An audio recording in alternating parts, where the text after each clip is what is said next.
में। ब्राह्मी लिपि का क्या चीज है और इसका क्या महत्व है?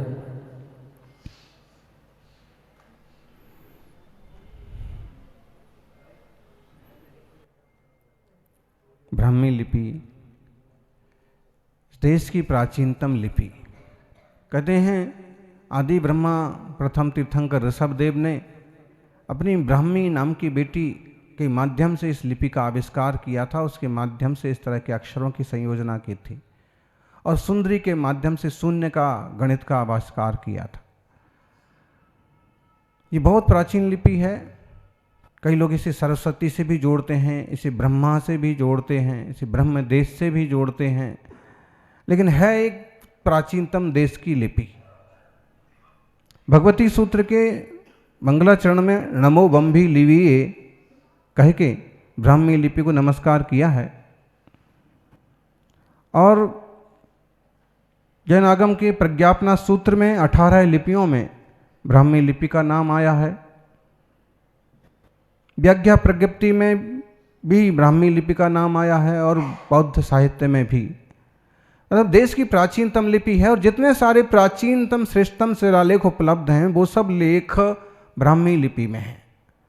कोई खरोष्टरी में है और कोई अन्य, लेकिन मूलतः अशोक के शिलालेख, हाथी गुफा, सम्राट खारवेल का शिलालेख और ऐसे कई सारे शिलालेख ब्राह्मी लिपि में हैं।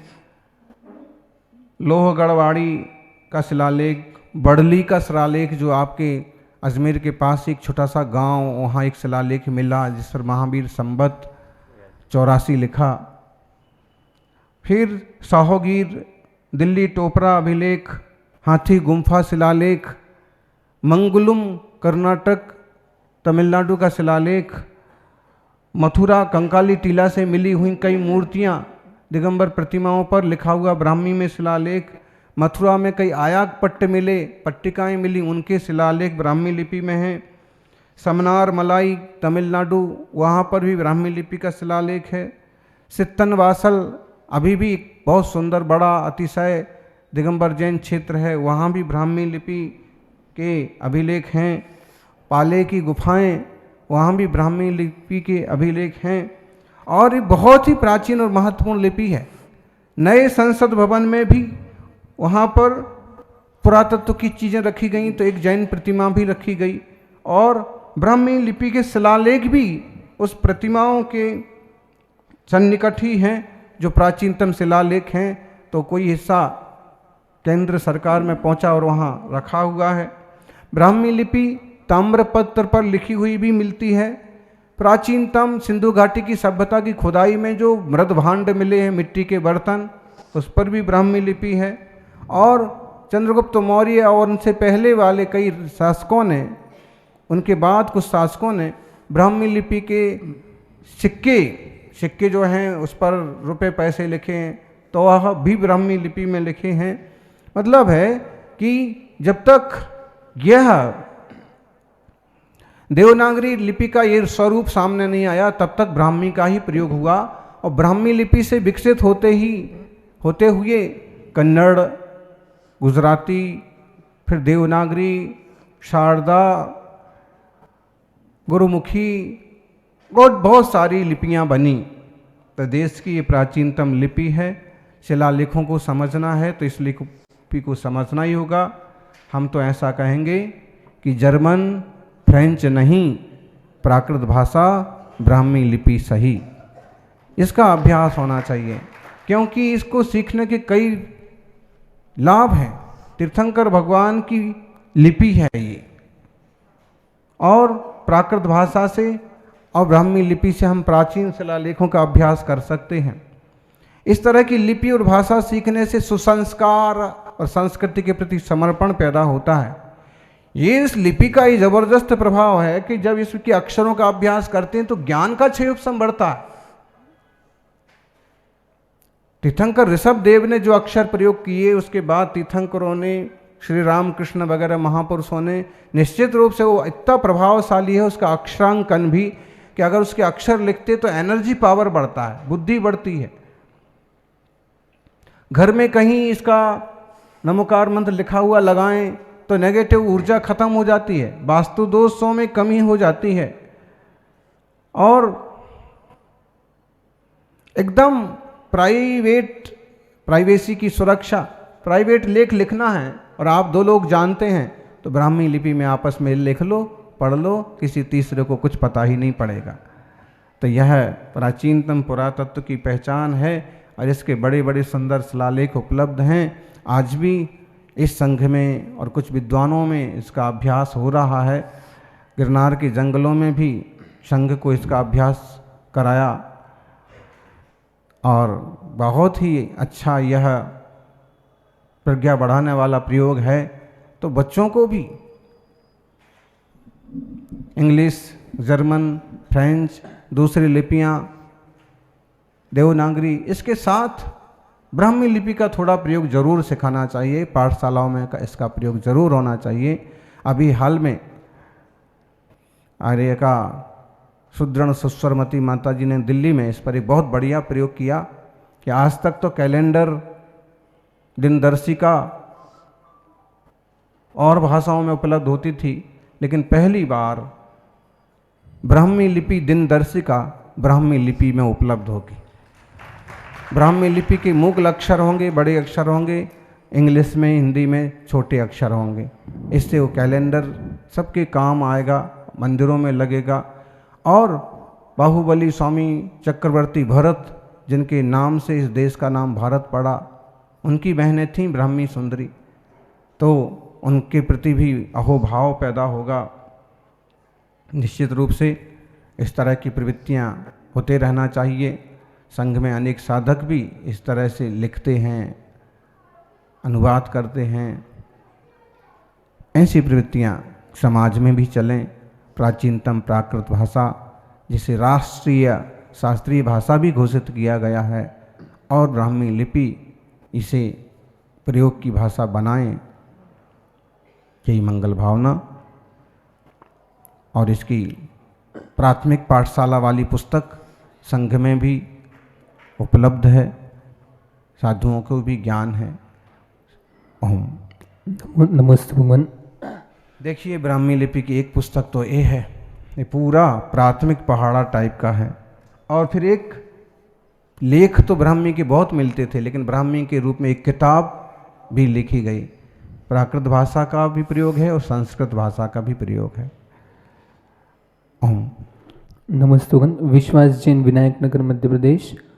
सभी संघों में दीपावली पूजन की पुस्तक वितरित की जाती है, जिसमें महावीर भगवान के अतिरिक्त संघ के साधु का तो चित्र होता है, किंतु जो दीपावली का त्यौहार गौतम स्वामी के केवल ज्ञान की याद में मनाया जाता है, किंतु न तो हमारे मंदिरों में गौतम स्वामी की प्रतिमा है और न ही कोई चित्र गौतम स्वामी की। इतनी उपेक्षा क्यों होती है? गौतम स्वामी की प्रतिमा हो सकती है, अरहंत अवस्था की भी उनकी प्रतिमा बनाई जा सकती है, बीतराग मुनि अवस्था में विराजे हैं ऐसी बनाई जा सकती है। और श्वेतांबर संप्रदाय में तो उनके अनुसार वो लोग अपनी बनाते हैं गौतम स्वामी की मूर्ति आशीर्वाद देती हुई। और दिगंबर जिनालों में भी कहीं कहीं आचार्य परमेष्ठी के रूप में आशीर्वाद देती हुई गौतम स्वामी की प्रतिमा देखी जाती है। तो ये समझें कि एक अच्छे मुनिराज हैं, या तो ध्यान में बैठे हैं या आशीर्वाद दे रहे हैं, वो गौतम स्वामी हैं, तो उनका चित्र या उनकी प्रतिमा का प्रयोग हो सकता है, होना चाहिए। और दीपावली को खास संध्या को तो उनकी ही विशेष पूजा है, गौतम रूपी गणेश। और केवल ज्ञान प्राप्त न हुआ तो केवल ज्ञान रूपी लक्ष्मी, और साथ में नहीं मन माने तो धन लक्ष्मी की भी पूजा कर लो। बाकी प्रातःकाल तीर्थंकर जैनेन्द्र का निर्वाण लाडू, ये परिपाटी विधिवत अपनाएं। बाकी तो ये स्थिति यह है कि सब लोगों को प्रदर्शन का शौक चढ़ा है। एक जरा सा मंत्र, एक जरा सा स्लोगन रहेगा, स्लोगन 4 अक्षर का होगा, अपना फोटो इतना बड़ा लगाएंगे। तो ये फोटोओं का ऐसा आया कि भगवान और गुरु भी छोटे हो गए। तब भी विवेकशालियों को ऐसे करना चाहिए कि ताकि जिन शासन के प्रभाव ना हो, पूज्य पुरुषों का सम्मान बना रहे। ओम नमस्ते। महेश पचौरी पाठशाला से। क्या हर तीर्थंकर के काल में उपसर्ग केवली होते हैं या किसी किसी तीर्थंकर के काल में? नमस्ते। इस अवसरपणी में तो तीर्थंकर महावीर स्वामी के काल में जो हुए उनके तो नाम भी उपलब्ध होते हैं, और ऐसे भी पढ़ने में आता है कि लगभग हर केवली के काल में उपसर्ग केवली हो सकते हैं। इसे और गंभीरता से शास्त्रों में देखना चाहिए। ओम। नमस्ते राजेंद्र जैन। गुरुदेव, निगोद से निकलकर जीव 2000 सागर से कुछ कम अधिक मिलते हैं। 1100 सागर स्वर्ग और 900 सागर नरक के निश्चित है, शेष मनुष्य और तिर्यंश के बचे, तो फिर कर्म की प्रधानता का क्या महत्व है? कर्म तो अपनी जगह है ही कर्म, वो जो पर्याय होना है वो भी सब कर्म से ही होना है। ये जीव निगुद से निकलता है तो साधिक 2000 सागर तरस पर्याय का काल है, उसमें भी लगभग 1100 सागर स्वर्ग और लगभग 900 सागर नरक जितना भी, और फिर उसके अलावा कितना बचा, तो साधिक में है वह तो जो भी है। जिनवाणी ने तो सर्वज्ञ वाणी से जो आया सो बताया ही है, साथ में उसमें श्रावक धर्म वगैरह का भी प्रयोग बताया है। तो अपन जिनवाणी में कहे हुए सही मार्ग से चलें, हो सकता है अपनी योग्यता पक गई हो और थोड़े भाव में ही बेड़ा पार हो जाए। इसलिए नमस्ते दिनेश जैन। जीव के मरने के बाद उसका शुद्ध ज्ञान तो उसके साथ जाता है, लेकिन उस जन्म की बातें याद क्यों नहीं रहती? करोड़ों लाखों लोगों में से एक दो को ही याद आ जाती है। मरते वक्त इतना वेदना होती है कि कोई श्रुत ज्ञान साथ में नहीं जाता। कुछ संस्कार पड़ जाएं, वीणयेण सुध मदीदम यदि प्रमादेन होदि विस्तरिदम तुम वट्ठादि पर होए केवल राणम चावद। जो निरंतर अभ्यास किया है उसके परिणाम स्वरूप अगले भाव में कई सारे अच्छे चांस मिल जाएं, वो ठीक है। बाकी ये ज्ञान तो वेदना वगैरह से भूल जाते हैं, और फिर जन्म की वेदना वगैरह से भी कुछ याद रहे तो वो भी भूल जाते हैं। स्मृतियाँ प्रायः करके नहीं रह पाती हैं। अब पिछले और अगले भाव की तो छोड़ो, इसी भाव में इसी जीवन में कितने सारी उठापटक होती है, लेकिन सारी बातें याद रहती हैं क्या? बताओ जी, आपके गांधीनगर में मुनि संघ का प्रवेश कौन सी तारीख को हुआ था चतुर्मास के लिए? नहीं मालूम है। 4 साल पुरानी बात है, 6 साल पुरानी। बताइए तो क्या करेंगे आप अभी की इतनी बड़ी। अच्छा, बिहार कब हुआ था वो अंदाज लगा लो थोड़ा, लगभग 12 तारीख को हुआ था, 12 नवंबर को, 28 के पहले। तो अब यही है ना कि वो तारीख और समय और कुछ भी खास याद नहीं है, यहीं का यहीं पता नहीं पड़ रहा। अच्छा, आपके यहाँ कब प्रवेश हुआ था? 16 मई तो आज सुबह बोला था, लेकिन चतुर्मास के लिए प्रयोग कब हुआ था? तो आप जैसे ज्ञानी हैं कुछ लोग तो थोड़ा याद रह जाता है, बाकी स्मृति विस्मृति हो जाती है।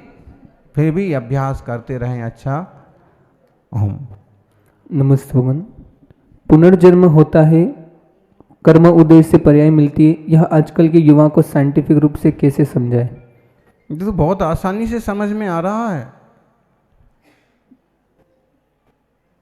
लाइट जब तक है, जब तक सिम है, तब तक मोबाइल है, जब तक उसमें एनर्जी पावर है, जब तक उसमें इंटरनेट है, तब तक उसमें जान है।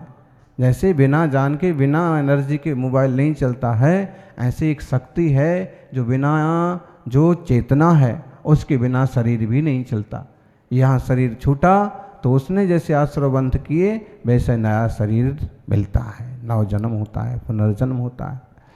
थोड़ा सा अभ्यास करेंगे तो, चिंतन करेंगे तो सब कुछ समझ में आ जाएगा। ओम। दिनेश राठौर। पाप किया है तो सजा अवश्य भुगतना पड़ेगी, पर शरीर तो यहीं पर जलकर राख हो जाता है और आत्मा निकल के दूसरे शरीर में प्रवेश कर जाती है, तो पाप पुण्य की सजा किसको मिलेगी? प्रवेश नहीं कर जाती, वहाँ भी नए सिरे से शरीर मिलता है, उसकी रचना होती है, और फिर वहाँ जो कर्म आश्रवबंध किए हैं वो भोगना पड़ते हैं। सिम निकाल करके किसी दूसरे मोबाइल में भी डालो तो उसमें भी पूरे पुराने फोटो सब दिख जाते हैं। किसी का कोई स्कैम पकड़ा गया, किसी का कोई घोटाला पकड़ा गया, उसने मोबाइल पानी में फेंक दिया। पानी में फेंका हुआ मोबाइल भी, मोबाइल ख़राब हो जाए लेकिन उसकी सिम अगर मिल गई, उसका एक हिस्सा भी, तो भी फॉरेंसिक लेबोरेटरी में सब निकाल लेंगे। ऐसे ही तुम कहाँ जाओगे, कौन सी पर्याय में जाओगे, सब निकल आएगा। ओम। और किसी का प्रश्न? गुजराती निवासी।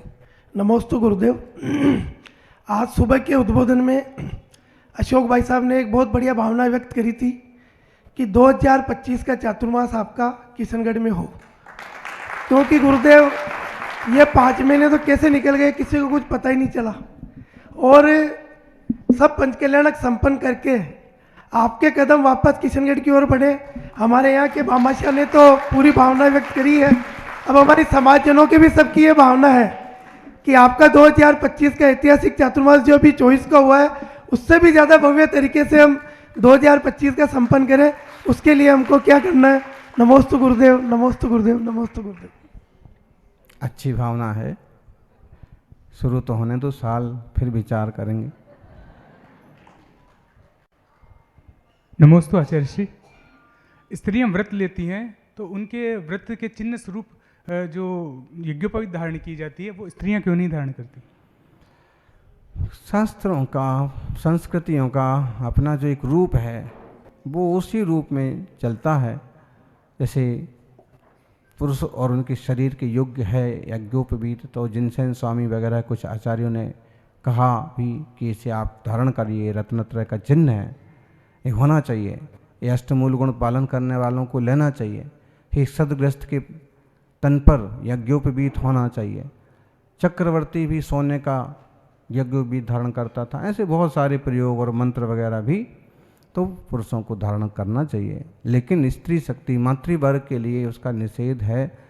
कारण हर बार जब 2-3 दिन का, 3-4 दिन का जो समय आता है तो फिर बार बार वो सब छुआछूत, शुद्धि अशुद्धि, परिवर्तन वगैरह वाली बातें भी हो सकती हैं। और सीधी हम इतनी बात कहें ना कि आचार्यों ने इस बात पर कोई कथन नहीं किया है, इसलिए जितना है उसी को समझें। अच्छा महाराज, मंदिर में पूजा करते वक्त तो इसका विचार नहीं होता, पर जैसे घर पर या अभी दीपावली पर प्रतिष्ठान वगैरह में पूजा करते हैं तो उस समय मुख पूर्व उत्तर की तरफ करना है या वो जो फोटो वगैरह लगाते हैं उनका मुख किधर करना है, इस हिसाब की? जहाँ तक हो ईशान कोण में ही चैत्यालय पूजन घर बनाना चाहिए। उसका मुख भी पूरब या उत्तर की तरफ हो, ज़्यादा श्रेष्ठ होता है। पूजा करते वक्त खुद का मुख भले सामने हो, लेकिन विधि करने के आगे पीछे या बाद में पूरब या उत्तर की तरफ मुँह करके विसर्जन करना चाहिए, शुरुआत करना चाहिए। ओम। और किसी का?